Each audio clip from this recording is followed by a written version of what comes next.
I was on my hands and knees in the bathroom, coughing up blood into the toilet bowl, when my mother kicked the door open. Not knocked, kicked! The doorknob slammed against the tile wall hard enough to chip the paint, and there she stood. Evelyn, my mother, staring down at me like I was a cockroach she'd found crawling across her spotless kitchen floor. This again, her voice was ice. Pure, unfiltered disgust dripped from every syllable. Go die somewhere else. Don't make a mess in my house. I couldn't speak. My throat was raw, my chest burning from the violent coughing fit that had just torn through me. The metallic taste of blood coated my tongue. I tried to steady myself against the bathtub, my hands shaking so badly I could barely grip the porcelain edge. She stepped over me, literally stepped over my crumpled body like I was a pile of dirty laundry she couldn't be bothered to pick up. She walked to the mirror, adjusted her perfectly styled hair, and glanced at my reflection in the corner of the glass. Her lips curled into something that wasn't quite a smile but definitely wasn't concern. If you're going to collapse, she said, her tone as casual as if she were commenting on the weather, crawl outside. Die on the lawn like the trash you are. At least then the neighbors won't see the mess inside. She left. The door swung shut behind her, and I heard her heels clicking down the hallway, fading into the sound of my sister Chloe's laughter echoing from the living room. They were discussing Chloe's upcoming trip to Bali. Something about needing a new set of designer luggage because her old Gucci bags were so last season.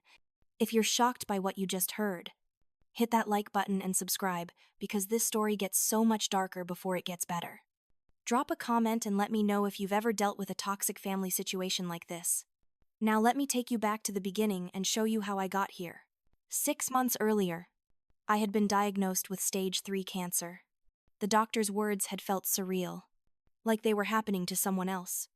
But the nausea from chemotherapy, the hair falling out in clumps in the shower, the bone-deep exhaustion that made even lifting a spoon feel like climbing a mountain, those were undeniably real. I was 28 years old. I had a 4-year-old son named Liam. His father had left before Liam was even born, so it had always been just the two of us. When I got sick, I thought my family would step up. I thought my mother, my father Richard, my older sister Chloe, they would rally around me, help me take care of Liam while I went through treatment. Maybe cook a meal, drive me to appointments. The things families do. I was wrong. So catastrophically wrong that looking back now, I'm almost embarrassed by my naivety. The first sign should have been obvious, 3 days after my diagnosis, while I was still reeling from the news, still trying to figure out how to tell Liam that Mommy was sick. Chloe called, not to ask how I was doing, not to offer help. She needed $500 for an emergency spa treatment because she had a date that weekend and her skin was breaking out from stress. Sarah, you have to help me. She whined into the phone. I can't go out looking like this. Brad is taking me to that new rooftop bar downtown. You know, the one all the influencers go to. I need the deep pore cleansing facial and the LED light therapy. It's only $500. You can Venmo me right now. Can't you? I was sitting in my car in the hospital parking lot. I had just left my oncologist's office where we'd discussed my treatment plan. Chemotherapy, radiation, surgery if the tumors didn't shrink. My hands were still trembling on the steering wheel. The paperwork sat in my lap, dense with medical terminology that all meant the same thing. My body was trying to kill me, and the treatment to save me might do the same. Chloe, I just found out I have cancer, I said quietly. I don't think I can. Oh my God. Sarah, don't be so dramatic. You're always so negative about everything. This is literally an emergency. Brad is the first decent guy I've dated in months. And you're going to ruin this for me because you want to hoard your money. You know what? Forget it. I'll just tell Mom you refused to help your own sister when she needed you. See how that goes. The line went silent. I stared at my phone, watching the seconds tick by. 45 seconds. 1 minute. She was waiting. She knew I would break. I always broke. I sent her the $500. I don't know why. Maybe because it was easier than fighting. Maybe because some broken part of me still believed that if I just gave enough, sacrificed enough, loved enough, they would love me back. Maybe because the thought of Evelyn calling to lecture me about family loyalty while I was trying to process my own mortality was more than I could handle. My father's call came 18 seconds later. I timed it because I was staring at my phone in disbelief, watching the Venmo notification, confirming Chloe's transfer when his name popped up. "Sarah, your mother told me about your diagnosis," he said. His voice had that distant quality it always carried when talking to me, like he was reading from a script he hadn't bothered to rehearse. "That's tough. Real tough. Listen, Chloe mentioned she needs to get away for a bit. All this stress about your situation isn't good for her. She's very sensitive. You know, women need to take care of their mental health. Can you chip in for a spa weekend for her? Maybe $1,000? It would really help the family dynamic right now. $1,000. For Chloe to relax because my cancer was stressing her out." "Dad," I said, my voice cracking. "I'm the one who's sick. I have cancer. I'm going to need help with Liam during my treatments. I'm going to need someone to drive me to appointments when I'm too weak. I'm going to need. We all have our struggles. Sarah, your mother's book club is very demanding right now. And Chloe is trying to build her Instagram brand. We're all doing the best we can. You've always been so independent anyway. I'm sure you understand. Family is about supporting each other." "Right. I'll text you Chloe's Venmo." He hung up before I could respond. I sat there in the hospital parking lot, watching a woman in a wheelchair being pushed to her car by what looked like her daughter.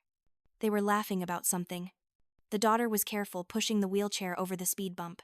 When they reached the car, she held her mother's arm as she transferred to the passenger seat, making sure she was stable before folding up the wheelchair. I looked down at my phone. The text from my father had already come through, Chloe's Venmo handle, and a smiley face emoji. "Nothing else?" "No, how are you feeling? No, we're here for you." Just a payment request wrapped in a guilt trip. That was how it went for months. I would drag myself to chemotherapy appointments, Liam's tiny hand clutched in mine because I had no one to watch him. The nurses tried to discourage me from bringing a child to the infusion center, but what choice did I have? I called my mother once, asked if she could watch him for just 3 hours while I got treatment. "Sarah, you know Wednesdays are my pottery class. I've paid for the whole session. Can't you just reschedule your appointment?" She said it like I was asking her to cancel a vacation, not requesting help while I received poison to kill the cells that were trying to kill me. We would sit in those sterile waiting rooms together, and Liam would color in his dinosaur coloring book while poison dripped into my veins through an IV. He was so good, so quiet. Sometimes he would climb into the chair with me, careful not to jostle the IV line, and rest his head on my shoulder. The nurses would bring him juice boxes and graham crackers. They showed him more kindness in those hours than my family had shown me in years. Other patients had their husbands, their mothers, their sisters sitting beside them, holding their hands, bringing them ginger ale and saltine crackers for the nausea. Mrs. Patterson, who sat 2 chairs over during my Tuesday sessions, had her entire family rotate through. Her son on Tuesdays, her daughter on Thursdays. Her husband came to every single appointment, even though his work schedule was demanding. He would hold her hand and read to her from mystery novels to distract her from the treatment. I had Liam, and he was enough. He was everything. But he was 4 years old, and I was supposed to be taking care of him, not the other way around. After my second round of chemo, when the nausea hit so hard I couldn't make it out of the bathroom for 6 hours, Liam brought me water in his plastic dinosaur cup. He patted my back the way I patted his when he was sick. He was 4 years old, and he was more of a caretaker than my own mother.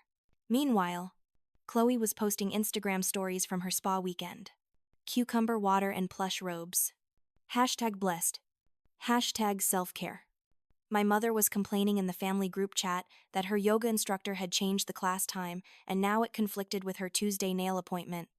She sent 12 messages about this crisis, complete with emoji reactions, expressing her deep frustration. My father was forwarding me emails about investment opportunities he thought I should consider, because it's never too early to think about retirement planning. Not one of them asked how I was feeling. Not one of them offered to take Liam to the park so I could sleep. Not one of them showed up with groceries or offered to drive me to an appointment. The group chat was active daily, but if I tried to mention my treatment schedule or how I was struggling, the messages would go silent. Then, hours later, someone would start a new thread about something completely unrelated. Chloe needed recommendations for a new hairstylist. Evelyn wanted opinions on paint colors for the guest bathroom. Richard was sharing articles about golf, but they kept asking for money.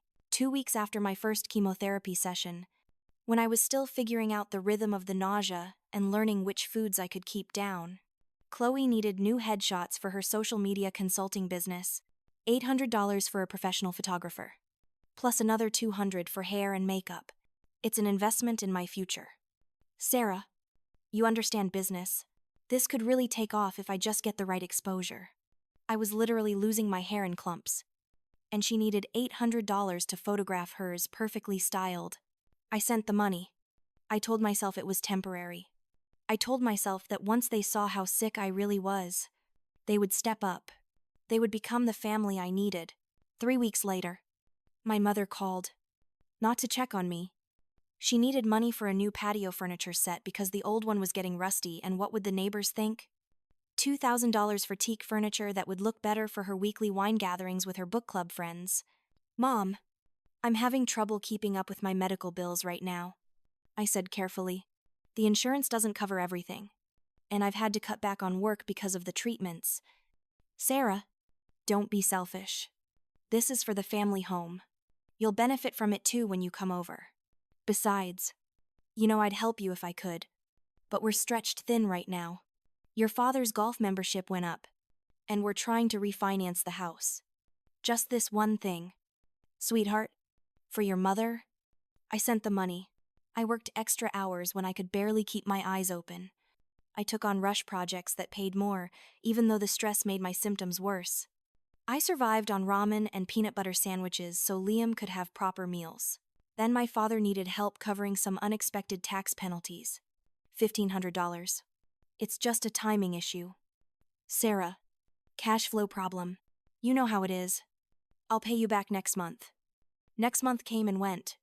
I never asked for the money back. I knew better. The one time I had loaned my father money in my early 20s and asked for it back, he'd launched into a speech about family not keeping score and how disappointed he was that I was being so transactional. Evelyn had chimed in, saying I was being ungrateful for everything they'd done for me growing up.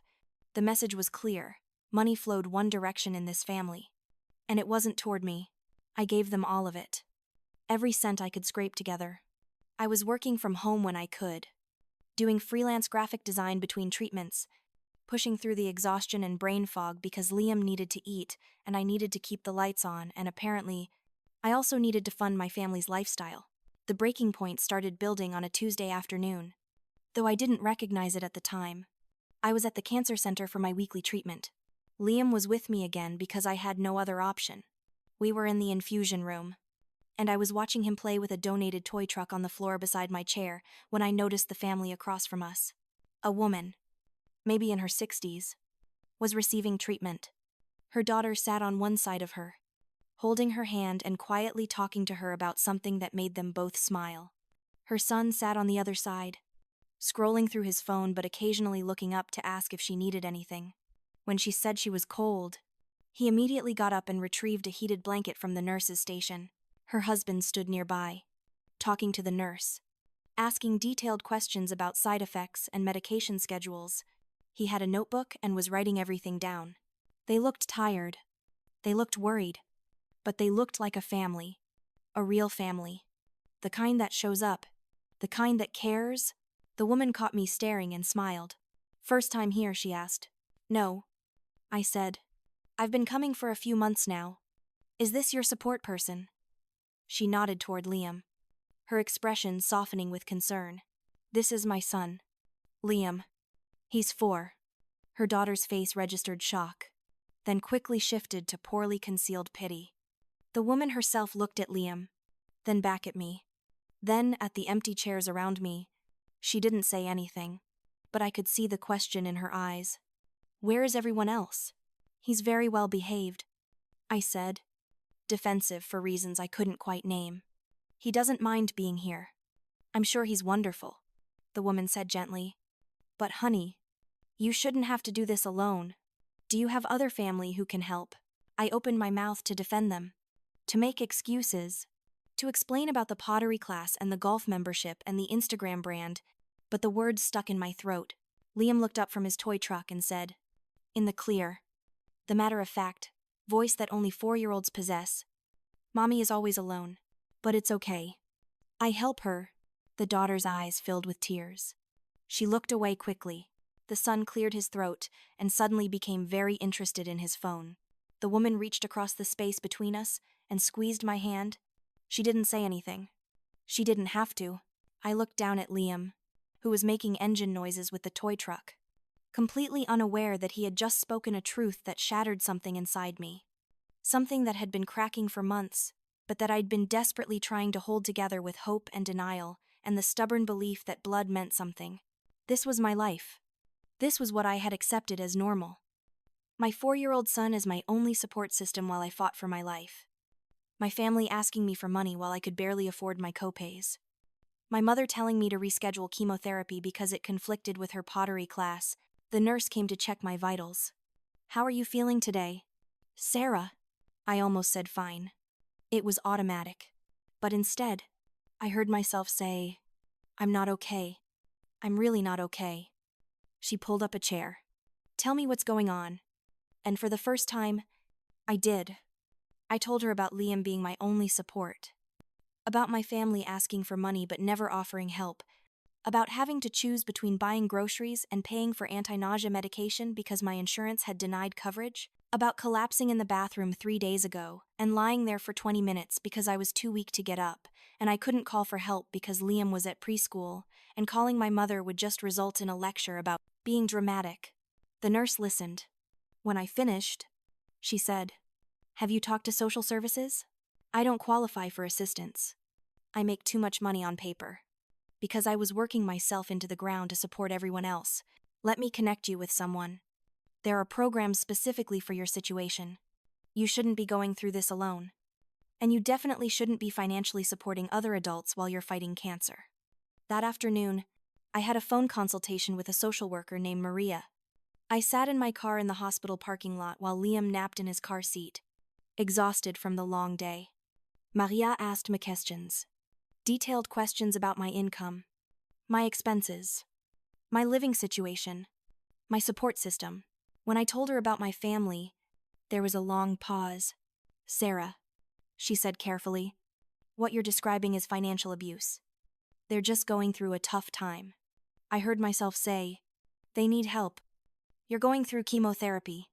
You have a young child. You're the one who needs help." Her voice was firm but kind. "And instead, you're being exploited. That's not love. That's abuse." The word hung in the air. Abuse. I'd never thought of it that way. They didn't hit me. They didn't scream at me. Most of the time, they barely acknowledged me unless they needed something. How could that be abuse? "I need you to understand something," Maria continued. "People who love you don't drain your resources when you're at your most vulnerable. They don't ignore your cancer diagnosis and demand money for spa treatments. What you're experiencing is not normal family dynamics. It's exploitation. And you don't have to accept it." I pulled out my phone that night. After I put Liam to bed, I sat at my kitchen table and made a list. I opened my banking app and went through 6 months of transactions. I wrote down every dollar I had given my family since my diagnosis. $12,400. In 6 months, while fighting cancer, while raising a child alone, the number made me nauseous. And that was saying something because chemotherapy had already set the bar pretty high for nausea. $12,000. I could have hired help. I could have paid for grocery delivery and meal services. I could have afforded a nanny for the days when I was too sick to care for Liam. I could have covered the gap in my medication costs without having to choose which pills to skip. But instead, Chloe had new headshots and a trip to Bali. Evelyn had teak patio furniture. Richard had his golf membership. I had been paying for my own abuse. The caseworker's name was Maria. She was a small woman with kind eyes and a no-nonsense demeanor. We met the next day at the hospital's social services office. I brought all my documentation, bank statements, medical bills, the Venmo history of transfers to my family members. She looked at the screen of my phone for a long time, scrolling through the endless list of payments. 500 to Chloe, 1,000 to Richard, 2,000 to Evelyn, 800 to Chloe, 300 to Richard. The list went on and on, a chronicle of my own financial destruction. Then she looked at me, and I saw something in her eyes that I hadn't seen in months. Not pity. Inga? She was angry on my behalf, which was strange because I couldn't even muster anger for myself yet. Sarah, she said gently, you qualify for emergency housing assistance? We have a small apartment available through our partnership with a local nonprofit. It's not fancy, but it's clean and safe. You and your son could move in within 2 weeks if you can get your paperwork together. My first instinct was to refuse, to make excuses, to explain that I couldn't just leave my family. My family won't like it. I heard myself say, "Your family," Maria said, her voice steady and firm, "is financially abusing you. They are exploiting your illness for their own benefit. What they like or don't like is no longer your concern. Your concern is your health and your child. That's it. Those are your only priorities now. But their family. They raised me. I owe them. You owe them nothing." Maria's voice was sharp now. You don't owe people your life savings because they gave birth to you. You don't owe them your health. You don't owe them your son's stability. They are adults. They can figure out their own finances. You are a cancer patient with a dependent child. Your obligation is to survive and protect your son. Nothing else matters. For 9 days, I gathered paperwork. I photocopied documents. I filled out forms. I requested letters from my oncologist and my employer. I compiled 6 months of bank statements and credit card bills. I documented every request for money, every ignored plea for help, every dismissal of my illness. I did it all in secret. During Liam's nap time. During the hours after midnight when I couldn't sleep because of the pain and the fear. My family didn't notice. They never noticed anything about me unless they needed something. On day 7, Chloe called. She needed $2,000. Emergency dental work, she said. A crown that couldn't wait. Hair dentist required payment up front. I don't have it right now, I said. It was the first time I had ever said no. There was a stunned silence. What do you mean you don't have it? You always have it. Sarah, this is my tooth. I'm in pain. You're really going to let your sister suffer because you're being stingy. I have cancer, I said quietly. I'm in pain every day. I'm barely keeping up with my own medical bills. Oh my God. You're so selfish. You know what I'm calling Mom. This is unbelievable. She hung up.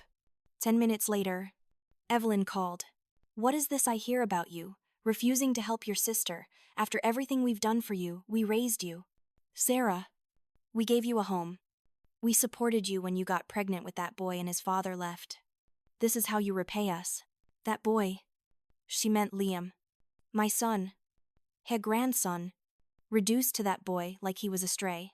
I'd picked up off the street. Something cold settled in my chest. What exactly did you do when I got pregnant? You called me an embarrassment. You said I'd ruined the family name. You didn't speak to me for 6 months. We came around eventually. Didn't we? We accepted that boy. His name is Liam. Don't get smart with me. You're being incredibly selfish right now. Your sister needs help. I need help, I said, my voice rising. I have cancer. I'm doing chemotherapy. I have a 4-year-old son. I need help. Mom, but I've never asked you for money. I've never even asked you to drive me to an appointment or watch Liam for an afternoon. All I do is give you money. And it's never enough. That's what family does. They help each other. Then help me, I said. Come take care of Liam while I go to treatment. Bring me groceries. Drive me to my appointments. Be my mother. The line went quiet for a moment. Then Evelyn laughed. Actually laughed. Sarah, you've always been so dramatic. You're fine. You're working. You're managing. Stop playing the victim card. Your sister has a dental emergency. Tell Chloe to use her own money. The thousands of dollars I've given her in the last 6 months should cover a crown. That money is spent. She needed it for important things. And what I need isn't important. You're being hysterical. I'm not going to argue with you. Transfer the money to your sister by tonight. Or don't bother coming to family dinner next month. She hung up. I stared at my phone. My hands were shaking. But this time, it wasn't from weakness or illness. It was from rage. Pure, crystalline rage that felt like waking up after years of being drugged. On a Sunday morning, while Evelyn, Richard, and Chloe were out at brunch at that new expensive place downtown, probably racking up a $200 bill they would later complain about and possibly ask me to help cover, I packed one suitcase. That's all I took. Clothes for me and Liam. His favorite stuffed elephant that had been with him since he was born. My medications, carefully organized in weekly pill boxes. My laptop and the external hard drive with all my work files, important documents, birth certificates, medical records, insurance papers, one photograph of myself from college, before I met Brad, before Liam, before cancer. When I still had hope in my eyes and believed that love was unconditional, I left behind the expensive coffee maker that Evelyn had convinced me to buy so I could make her favorite lattes when she visited. I left behind the designer handbag that Chloe had asked me to purchase and then borrow indefinitely. I left behind every gift they'd ever given me, which wasn't much. But each item felt like a chain. I was carrying the suitcase down the stairs when Evelyn came home early. I heard the front door open and her sharp intake of breath.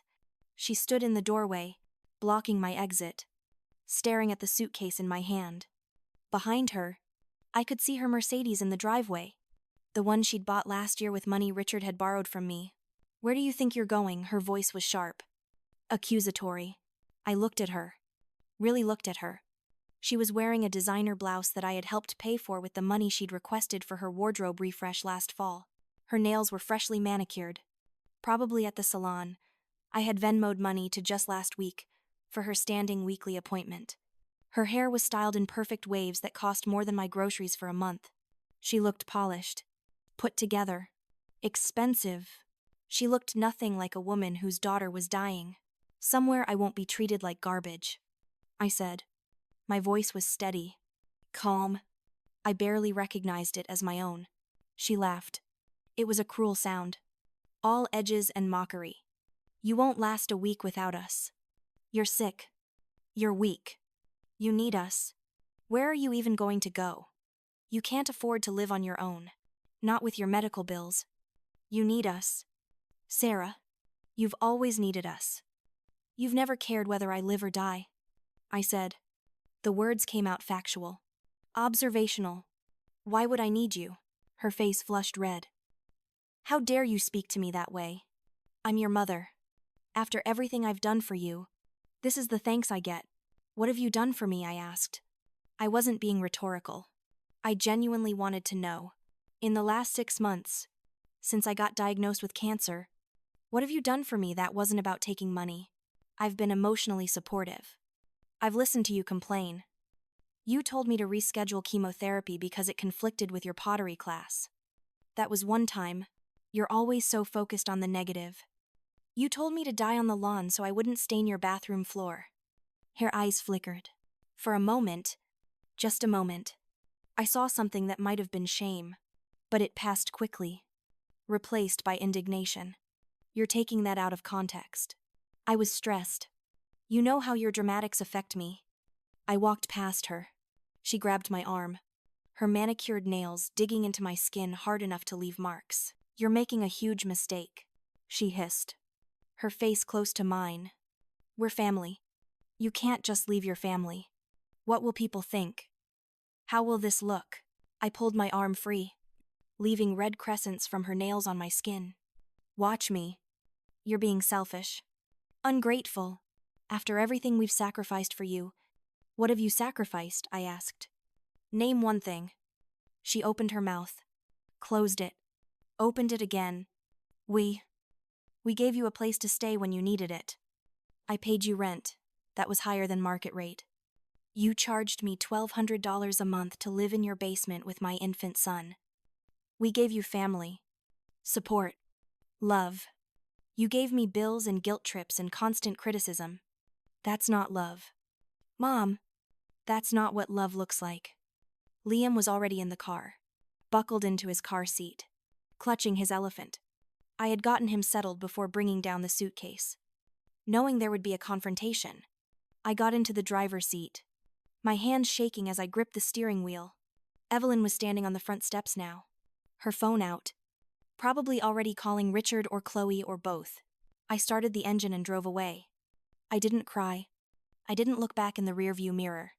The Sarah who would have collapsed in that bathroom and let her mother step over her was gone. Dead. Left behind in that house. Like all the other things I didn't need anymore. This was someone new. Someone who chose herself.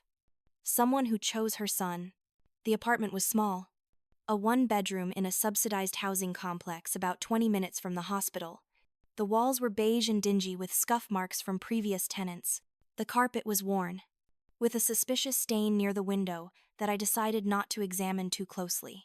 The kitchen was barely big enough to turn around in, with appliances from the 1990 seconds and a refrigerator that hummed loudly. The bathroom tiles were cracked. The windows didn't quite seal properly, letting in a whistle of cold air. It was perfect. Liam loved it immediately. He ran from room to room, his little feet pounding on the floor, shouting about how he had his own special sleeping corner in my bedroom. I set up a divider screen to give him some privacy. A flimsy accordion thing I'd found at a thrift store for $15. I hung his drawings on the walls with tape, creating a gallery of dinosaurs and rockets and stick figure families. I put his toys in a plastic bin by the window where the light came in. That first night, we ate mac and cheese for dinner. The box kind. It made on a hot plate because the stove only had one working burner and it took forever to heat up. Liam said it was the best mac and cheese he ever had. We sat on the floor because we didn't have furniture yet, and we watched cartoons on my laptop, the screen propped up on a cardboard box. He fell asleep in my arms that night, peaceful and safe. I looked around our tiny, empty apartment with its stained carpet and cracked tiles and beige walls, and I felt something I hadn't felt in years. Peace. Real peace. The kind that comes from knowing that when you wake up tomorrow, no one will demand your money, or your energy, or your dignity. After that, I started going to a support group at the cancer center. I met other patients, other survivors. I heard their stories. Some had families that rallied around them.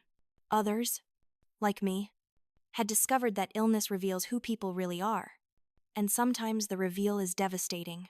I volunteered to help with administrative work when I was feeling strong enough. At first, it was just filing paperwork and organizing donation drives. But I was good at it. Really good. I understood systems. I could spot inefficiencies. I knew how to talk to people who were scared and overwhelmed because I had been scared and overwhelmed. After 3 months, the volunteer coordinator, a woman named Janet who had survived breast cancer 5 years earlier, pulled me aside. "Sarah, I've been watching you work. You're exceptional. We have a part-time paid position opening up. I'd like you to apply. I don't have experience in healthcare administration." I said, "You have something better. You have empathy and competence. That's rare. Apply." I got the job. It didn't pay much, but combined with my freelance work and the reduced rent, it was enough. More importantly, it gave me purpose beyond survival. After 6 months, I was promoted to a role that gave me decision-making authority. I reviewed applications for emergency transportation assistance. I approved or denied requests for financial aid for medical expenses. I helped develop protocols for verifying need and preventing fraud. I had power, real power. The kind that came with rules and procedures and accountability. The kind that couldn't be manipulated by tears or guilt trips or claims of family obligation. And then, inevitably, they came crawling back. Chloe started with texts. Dozens of them. She needed money for an emergency medical procedure that wasn't covered by insurance. Some kind of cosmetic treatment, I assumed, based on her Instagram posts about injectable fillers and Botox and her new aesthetic medicine doctor who was going to transform her life. I didn't respond to the first text, or the second, or the 15th. She called. I let it go to voicemail. Her message was frantic, tearful. "Sarah, please. I know we haven't talked, but I really need you right now.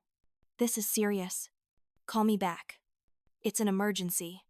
I deleted the voicemail without finishing it. She showed up at my old apartment, the one I had moved out of months ago. The landlord called me, annoyed. A woman was pounding on my old door, screaming my name, demanding to know where I was. The neighbors had complained. One had threatened to call the police, tell her I don't live there anymore. I said, I did. She's insisting you're hiding inside. She's demanding I let her in to check. Don't do that. Tell her if she doesn't leave, you'll call the police for trespassing. She left, but not before leaving a scene that the landlord described as humiliating. Chloe had apparently broken down crying on the doorstep, wailing about her ungrateful sister who had abandoned the family. Mrs. Chen from 3B had actually filmed part of it on her phone. Then Richard called. His voice was different. Strained. Almost humble. But not kite. There was a quaver in it that I'd never heard before. Sarah, he said. Ifel, I need to get a scan at the clinic. We don't have money for a taxi. Your mother said you work at the medical center now. Can you arrange a transportation voucher for me? Just this once I wouldn't ask. But it's important. I felt nothing. No anger. No satisfaction. No sympathy. Just a cool, professional detachment that felt like armor. I'll need documentation, I said. An intake form from the emergency room. Proof of the appointment. A statement of financial need. Standard procedure. Sarah, we're family. You always handled this kind of thing for us. Why are you making this so difficult? I'm hurt. I need help. Every patient has to follow the same process. I said. There are no exceptions. The forms are available on our website, or you can pick them up at the main desk. Once you submit everything, it takes 3 to 5 business days to process. Silence. Then, his voice turning cold. This is ridiculous. Your mother is going to hear about this. You're being vindictive. I'm injured and you're playing bureaucrat. I'm doing my job. I said. The job that helps people who genuinely need assistance and can't afford it. People who don't own Mercedes. People who don't have golf club memberships. People who don't spend hundreds of dollars on brunch every Sunday. How dare you? She can submit an application too if she needs services. I said. The forms are available online. Have a good day, Dad. I hung up. They showed up at the medical center the next week. Richard and Evelyn, standing at the front desk, demanding to speak to someone in charge about transportation services. I watched from my office window on the second floor. I could see Evelyn's mouth moving rapidly, her hands gesturing dramatically. Richard stood beside her, leaning heavily on a cane. Though I noticed he'd been walking fine when they got out of the Mercedes, security had to intervene when Evelyn started raising her voice, insisting that her daughter worked there and could push the paperwork through. She's right upstairs. Sarah Thompson. Get her down here right now. This is family business. Mark, the security guard, a retired cop with infinite patience, kept his voice calm. Ma'am, all patients must follow the same procedures. There are no special considerations. If you need assistance, you can fill out the application. I don't need to fill out anything. My daughter works here. That's actually more reason to follow proper procedures. Not less, Mark said. To avoid any appearance of impropriety. Now, you can either calm down and follow the rules, or I'm going to have to ask you to leave. I watched from my office window. I didn't go down. I didn't intervene. I let the system work exactly as it was designed to work. Fair. Impartial. Rule-based. Beautiful in its inflexibility. Janet appeared at my office door. Those people at the front desk? Are they your parents? Yes. Do you want me to handle it? No? Let protocol handle it. She studied my face for a moment, then nodded. Good for you. Chloe's Instagram stories became increasingly desperate. The carefully curated images of luxury and success started to crack. She posted vague messages about how hard life was, how people don't appreciate what you do for them, how families should stick together no matter what. Her follower count started dropping. The comments turned skeptical. Someone wrote, "Maybe get a real job instead of begging for money." Chloe deleted it. But screenshots circulated. When the medical center requested bank statements to verify financial need, The truth came out. The luxury lifestyle was fake. Credit cards were maxed out. They had no savings. The house Richard and Evelyn owned wasn't fully paid off like they'd claimed. They'd refinanced twice and were underwater on the mortgage. The Mercedes was leased, not owned. The golf membership was months overdue. The money they had squeezed out of me for years, the $12,000 in just 6 months of my illness alone, had all gone to maintaining an illusion. They weren't wealthy.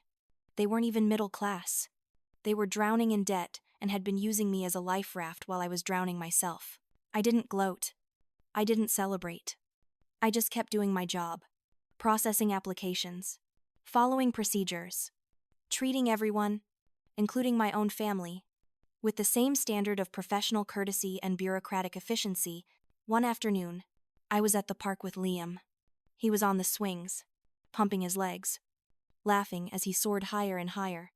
I was pushing him, feeling stronger than I had in months. My most recent scans had come back clear. The cancer was in remission.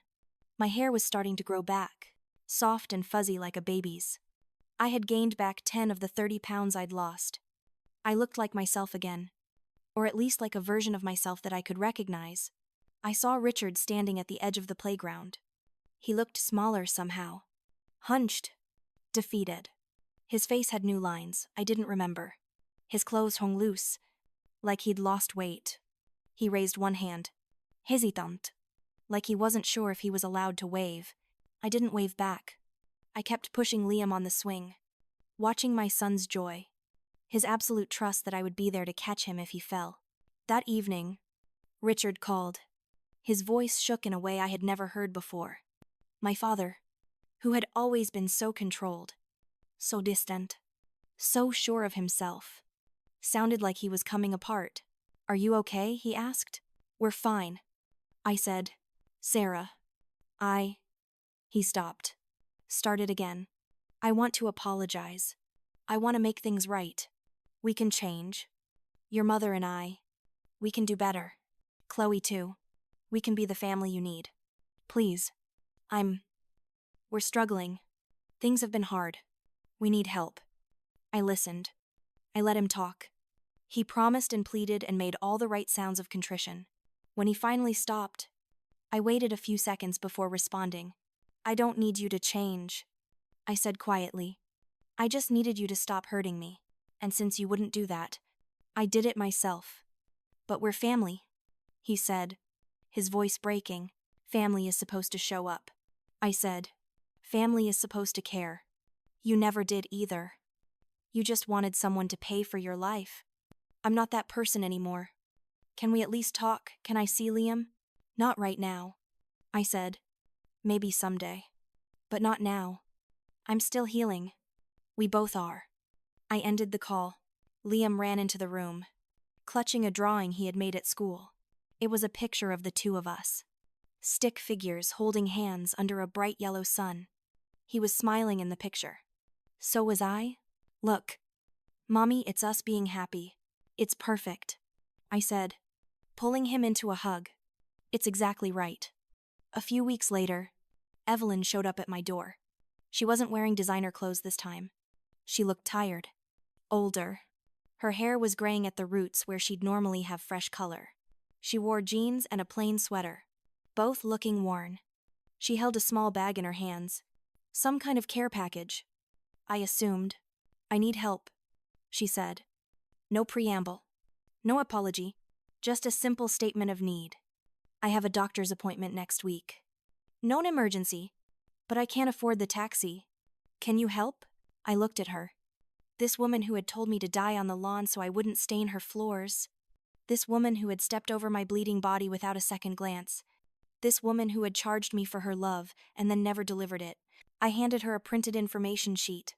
It listed all the required documents for applying for transportation assistance. The forms, the proof of income, the verification process. Evelyn stared at the paper like it was written in a foreign language. "Fill it out," I said calmly. "Bring documentation. We'll process it like everyone else." "Sarah, please. I'm your mother. Then you should have acted like it when I needed you," I said. Not cruel, not triumphant. Just matter of fact. A simple truth. When I was on my knees coughing up blood and you told me to die outside, you weren't my mother. When I was begging for help with Liam during chemo and you chose pottery class, you weren't my mother.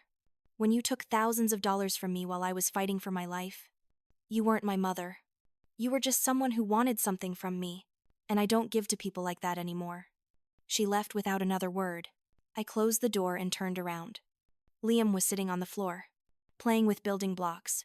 He looked up at me and smiled, completely unaware of the confrontation that had just happened. He was safe. He was happy. He trusted that I would protect him from the kind of pain I had endured. That was my victory. Not revenge. Not seeing them suffer.